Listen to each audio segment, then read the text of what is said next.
If you're a small business owner looking to grow or expand your business, check out OnDeck Business Loans. OnDeck offers business loans online from $5,000 to $500,000, and their simple application process only takes 10 minutes. Unlike banks, they'll give you a decision quickly, and funding is as fast as one day. Get a free consultation with an OnDeck loan advisor. Visit ondeck.com/podcast. This is the Breakfast Leadership Podcast. Boundaries or burnout, you make the choice. Here's your host, Michael Levitt.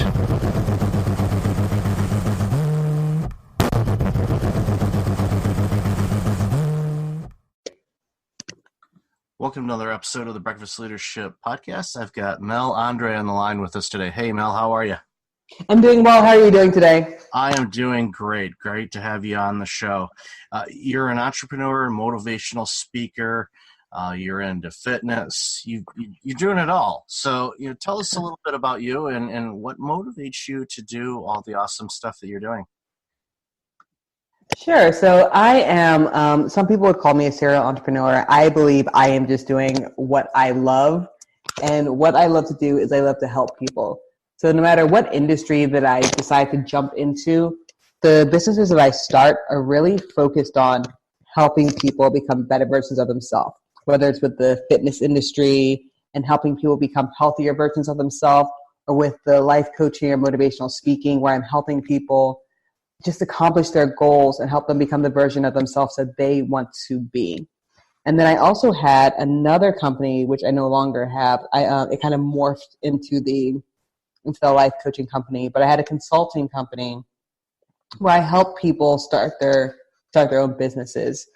And that was great. And it was still the same focus on helping people become better versions of themselves, or helping people do what they want to do and accomplish their goals.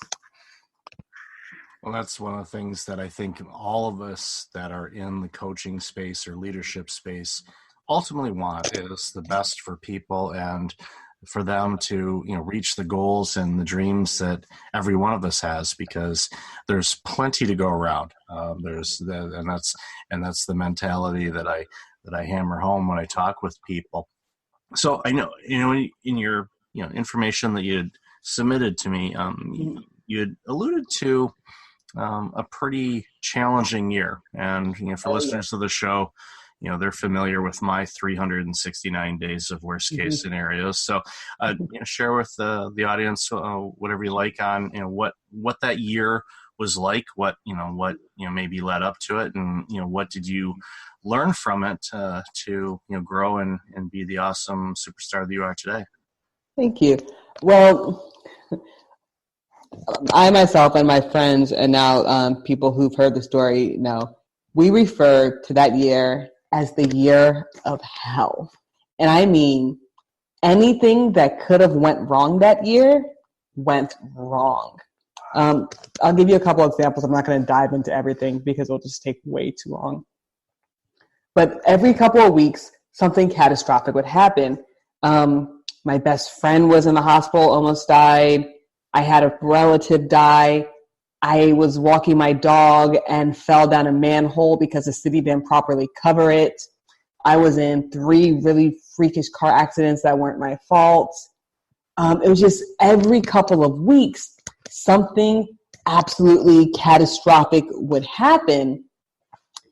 And if it was just one thing, I would have been able to deal with it, I think, fine. But it was literally like every 2 to 3 weeks, there was some major catastrophic event, either in my life directly or with someone in my immediate family. And it was just so taxing, and it was so emotionally draining that I developed extreme anxiety and depression. There were moments in my life where I would wake up in a panic. I mean, just wake up in the middle of the night in a panic because I'm thinking something catastrophic is going to happen that day, because catastrophic things are happening to me every couple of weeks. And then I wouldn't want to get out. So once I woke up in that extreme panic, I wouldn't want to leave my bed. So it was like the anxiety was hitting me, and the depression was hitting me. And I was in this mindset where I couldn't see like positive things happening for me. And it started to affect my businesses as well, because when you're thinking something catastrophic is happening and you don't want to leave your bed, you can't really run a business that way. So my personal life started to suffer. My businesses were suffering. It was just a very crazy year. Yeah, very, very similar to the challenges that I had. And when you're going through all those experiences, it gets to the point where, and I don't know if this happened with you, but with me, after event after event after event, I don't want to say that I became numb to it, but it was almost one of those things where I was expecting something else to happen. And I think that's where the anxiety and the depression kicks in, where you're just, you're worried and concerned. Okay, what's next? What's next? And not knowing what was going to be next was problematic. And of course, you start second guessing yourself, and the depression kicks in. And it's a horrible space to be in. And it's when someone has a period of time like that that's so compacted together.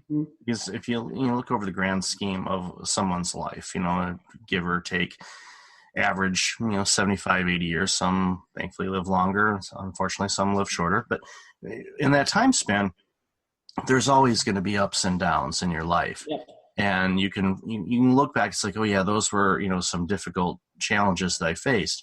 But when it's all concise into a year's time, it makes you wonder. It's like, okay, what kind of pressure testing am I going? and then of course the anxiety kicks in. It's like, okay, I survived all this. What's going to happen next? Because this didn't kill me. Okay, now what? And but that's not the right framework to think. But it happens. You go, okay, you're obviously looking over the corner, going, what's happening next? And thankfully, I think we both have moved way beyond that type of mindset. Yes. And now we're leading a much different approach. So, thank you for sharing that. And no problem. It's it's one of those things where I think a lot of people experience losses like that, but I haven't found too many that have gone through a year like that. And that's that's why it's always good to hear about it, and also provide hope for people that are going through things like that.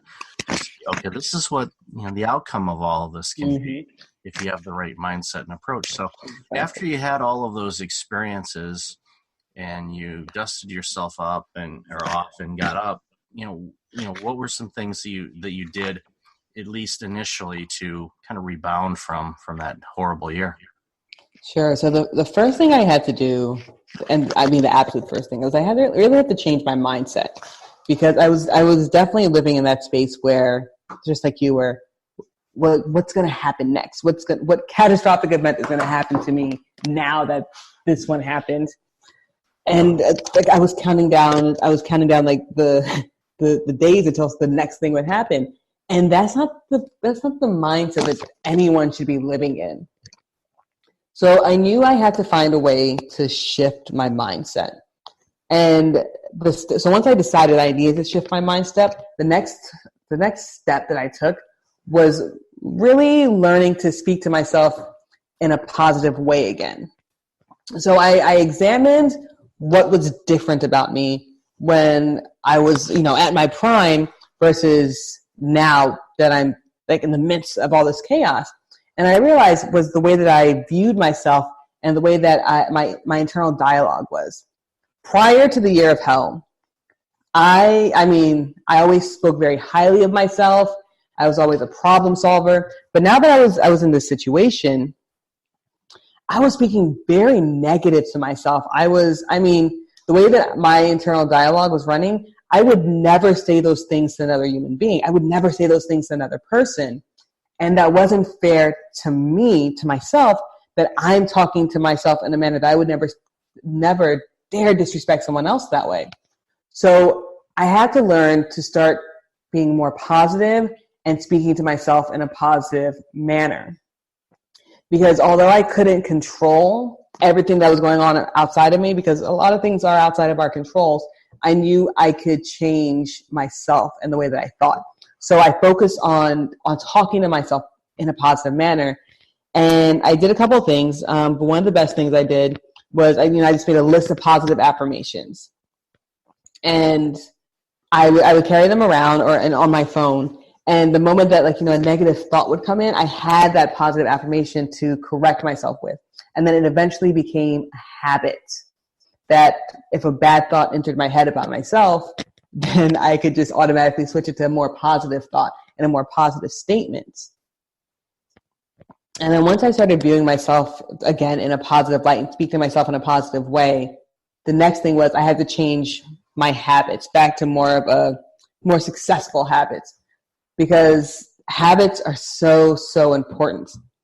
So once I developed these positive habits that I used to have, such as reading every day and going back to waking up on time and being more disciplined, building those habits, things started to slowly change for me. Again, it was not a quick change. Things didn't automatically just get better, but things started changing.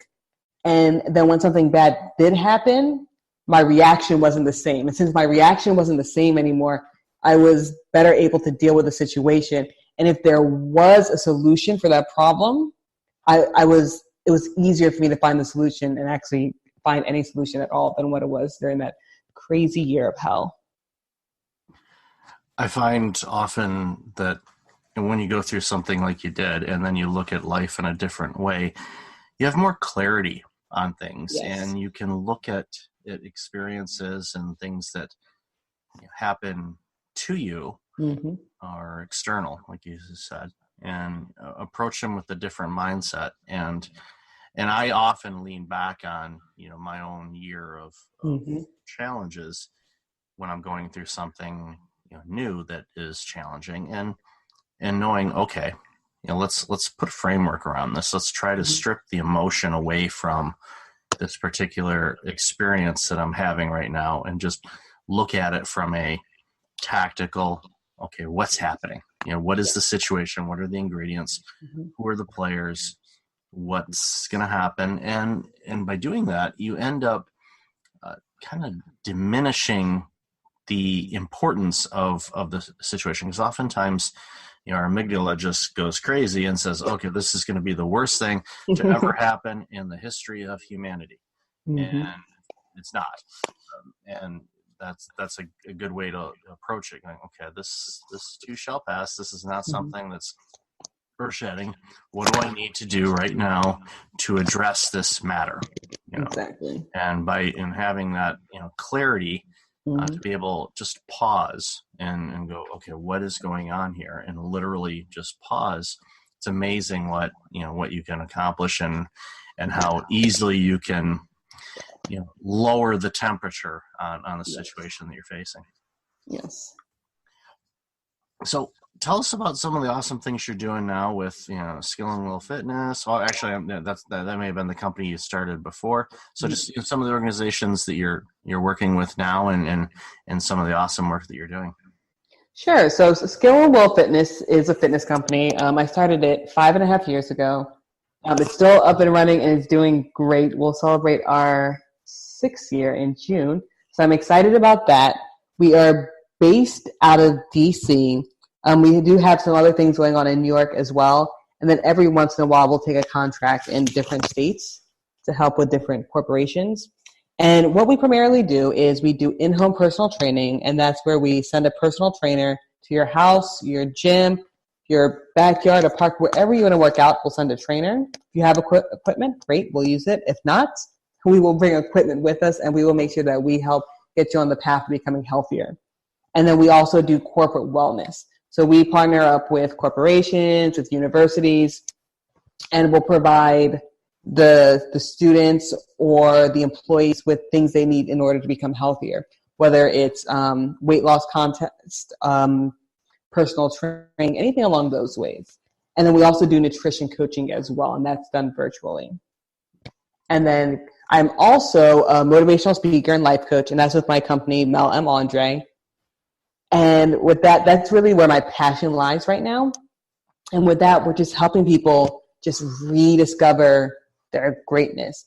And with the life coaching, I would say we primarily work with people who are in a position where they feel stuck, where they know they want to make a change in life, but they just don't know what they necessarily want to do, whether it's personal, whether it's with career, whether it's family. They know they need to make some kind of change, but they may not know exactly what that change is, and they don't know how to go about actually making those changes once they decide they need to make the change. And then go ahead. I'm sorry.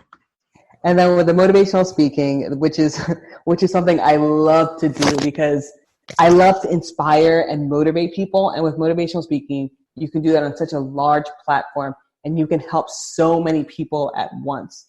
And I'm actually putting together, I'm hosting a conference in May in Washington, D.C., and that conference is called The Keys to Success and Happiness.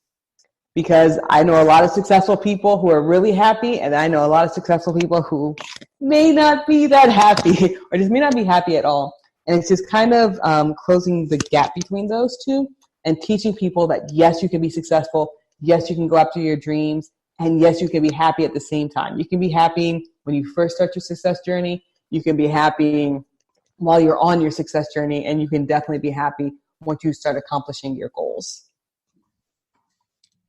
And I'm a big advocate of taking better care of yourself, both from a mental aspect, but from a nutrition and an activity standpoint, because when you do that, it helps mitigate the stress, the anxiety, the depression. Yes. We are very connected when it comes to what we put into our bodies, not only from a food standpoint, but from activity, what we consume by reading or the news or anything like that. And when you are disciplined in your approach and you say, I'm going to eat, foods that are better nutrition for me, and also, have an activity level that's beneficial to me, you will feel better. I know it for a fact. I mean, in the last year, I've lost over 30 pounds. Congratulations. Thank you. And at my age, that's not easy because the body goes, I want to stick with this weight. And I'm like, no, we're not going to. But, it wasn't easy, but it got to the point where it's like, okay, I need to do something about this, because if we don't, then the costs down the road are going to be pretty catastrophic with chronic diseases and anything else. I'm like, I don't want to deal with that. No way. So made the changes that I needed to make and have kept it off. And that's, again, not very good either. Thank you. But again, by doing that, when you face adversity and challenges, and there's been, that, and when you're in business and in life, you run into situations and issues, and people can be people. And, but when you are feeling better and you're taking better care of yourself, it doesn't impact you the same way as it did before, because your body is naturally feeling well and operating well because you've got all the right ingredients in place to take care of your body. So it's awesome work that you're doing. That's great. So where can people find out more about you and get in touch with you? Sure. So you can find out more about me at melmandre.com, and that is my website. But if you really want to get to know me, the best place to reach me is actually on Instagram. And my Instagram handle is Mel_Andre911. And I try to post things daily. We do a couple different videos during the week, Motivational Monday, midweek pickups, and Thankful Thursdays. They're about a minute long, and we really just want to reach people and just help motivate them, and just help them throughout their day and just really inspire you. So definitely check us out. Definitely check me out on Instagram. And then the coaching that I do is all virtual coaching. If anyone's interested, it's either done via Zoom or via telephone. And then I'm also on Facebook, Mel M. Andre. That's awesome. And audience, I'll have all that information in the show notes. And I watched your video this morning, and I love talking to fellow doers. And yes, you're a doer, and I'm a doer. And yes, we are. Check out the Instagram, folks, because there's some great content on there, and then all the other places that Mel talked about. So, Mel, thank you again for being on the show. Appreciate you and all the awesome work that you're doing. And thank you so much for having me, and thank you for all the awesome work that you do. You know, this podcast is really great, and it's really there to help people along the journey. Thank you so much. Yep, that's the intent and the goal is to be helpful to people so they can live, the life that they deserve to live. And that's thank you for that. I appreciate that. And until next time, everybody, be well. Hey, it's Michael again. Thank you for listening to the podcast. I really appreciate it. If you're like many people, you're dealing with some significant stress and possibly approaching burnout. I know how you feel. In 2009, my burnout led to a year of worst-case scenarios. I do not want that to happen to you. If you go to breakfastleadership.com, you can register for a free webinar on burnout prevention, as well as get a free checklist to have successful mornings. Start off each day the right way. Again, that's at breakfastleadership.com. Also, since you are a loyal podcast listener, I'm asking you to like, rate, and review my podcast on iTunes. I look at all the reviews and appreciate your comments, and it helps other potential listeners discover the content I have on the show. I appreciate you, and thanks again for listening.